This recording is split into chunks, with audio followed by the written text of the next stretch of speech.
తిరుమల తిరుపతి దేవస్థానం వారు ధర్మకర్తల మండలి తిరుపతిలో ఉన్నటువంటి డిఆర్ మహల్ వద్ద గల 1వ సత్రం 2వ సత్రాన్ని పూర్తిగా డెమాలిష్ చేసి అక్కడ కొత్త భవనాన్ని నిర్మిస్తామని చెప్పని దానికి కోట్లాది రూపాయలు ఖర్చు పెడుతున్నారండి.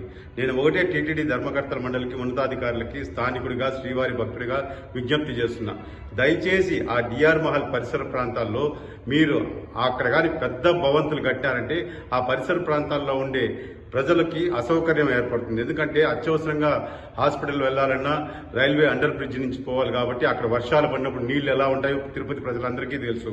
డిఆర్ మహల్ పరిసర ప్రాంతాల్లో ఉండే ప్రజలంతా కూడా ట్రాఫిక్ కష్టాలు చూస్తూనే ఉంటారు ప్రతినిత్యం కూడా.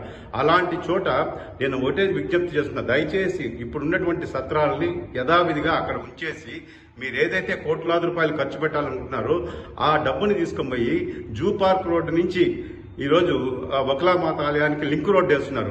ఆ